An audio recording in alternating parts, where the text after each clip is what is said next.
விஷயம் மட்டும் சொல்லிடுறேன், பெற்றோர்களுக்கு சொல்றேன். குழந்தைகளுக்கு கல்வியை பரிசாக்க வேண்டும் என்ற நினைப்போடு வந்திருக்கக்கூடிய குழந்தைகளுக்கு அந்த பெற்றோர்களுக்கு சொல்கிறேன், நமக்கு பெற்றோர் என்று ஏன் பெயர் தெரியுமா? நாம் குழந்தையை தந்தவர்கள் தானே. இந்த பள்ளிக்கூடத்திற்கு தந்தவர்கள், இந்த சமூகத்திற்கு தந்தவர்கள். எத்தனை பெண்கள் சொல்றோம், உங்களுக்கு ஒரு வாரிசை கொடுத்தவன் நான் தானே, நீ வாழ்க்கையில் இவ்வளவு மரியாதையாக இருப்பதற்கு உனக்கு குழந்தையை தந்தவன் நான் தானே. இந்த சமூகத்திற்கு குழந்தையை தந்தவர்கள் தானே நாம். நமக்கு ஏன் பெற்றோர் என்று பெயர்? நல்லா யோசிச்சு பாருங்க. நாம் குழந்தையை தந்தவர்கள் கிடையாது.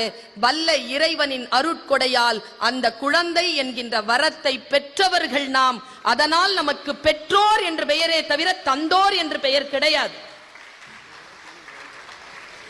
எந்த ஒரு பெற்றோர் தன் குழந்தை தன் வீட்டிற்கு இருக்கிறது என்றவுடன் அதற்கு ஏதேனும் சொல்லித்தர வேண்டும் என்கின்ற முனைப்போடு இல்லாமல், அந்த குழந்தை என்னிடத்தில் வந்திருப்பது நான் ஏதோ கற்றுக்கொள்வதற்கான வாய்ப்பு என்று எப்பொழுது கருதுகிறோமோ அப்பொழுது ஆளுமை மிக்க குழந்தைகளை வளர்க்கிறோம்.